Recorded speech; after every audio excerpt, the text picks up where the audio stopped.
Bonjour et bienvenue dans cette vidéo de présentation de YurTestGuru. Je suis Pierre de YurTestGuru et je suis là pour vous montrer les différentes fonctionnalités que nous avons sorties récemment. Dans les nouveautés de YurTestGuru, il y a les Google Rankings. En fait, c'est une liste de mots-clés que nous proposons pour ceux qui veulent débloquer cette liste pour suivre un petit peu les positions qu'ils veulent voir sur un site. Donc on va faire l'exercice tout de suite. Je vais cliquer ici sur Google Ranking, je vais cliquer ensuite sur Positionnement des sites, et là, je vais avoir la possibilité de soit utiliser les sites pour lesquels j'ai déjà débloqué des mots-clés, soit de rentrer un nouveau site. Donc on va faire l'exercice tout de suite. Voilà, j'ai décidé d'ajouter impôts.gouv.fr. Hop, et donc je vais voir qu'il y a quand même quelques mots-clés, donc je vais pouvoir aller chercher, obtenir toutes ces données. Ça demande un certain nombre de tokens. Voilà.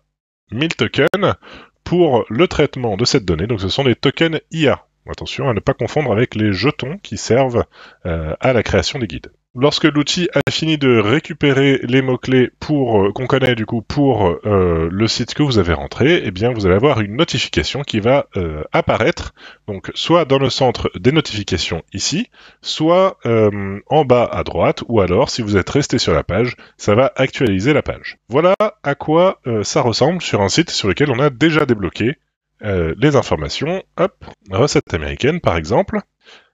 Sur lequel on voit plusieurs mots-clés qui sont intéressants, avec la répartition par position, par groupe de position, donc 1 à 5, 5 à 10, 6 à 10, etc.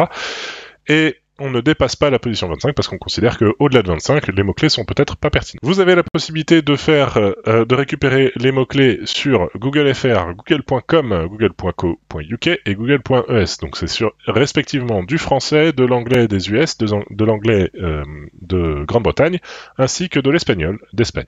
À droite, vous avez un score de performance SEO qui varie en fonction de comment vous avez réussi à remonter en fait sur vos mots-clés, et puis une répartition de ce score, de cette contribution de ce score qui vient ici indiquer ici quelles sont les positions qui vous apportent théoriquement le plus de trafic. En haut, vous l'aurez remarqué, il y a le nombre de mots-clés, il y a le trafic organique mensuel estimé. Alors attention, c'est une estimation, ce n'est pas à prendre au pied de la lettre. Recette américaine n'a vraisemblablement pas 17 594 clics sur son site, peut-être plus, peut-être moins, je ne sais pas. Voilà.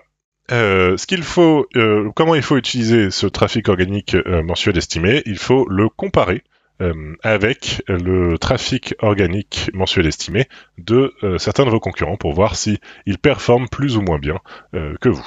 Bien évidemment, si vous commencez à comparer des sites qui ne sont pas concurrents, c'est-à-dire qui vendent pas la même chose, vous n'allez pas être sur les mêmes requêtes. Voilà, c'est tout pour cette vidéo. Je vous remercie d'avoir suivi. Je vous dis à très bientôt pour d'autres vidéos.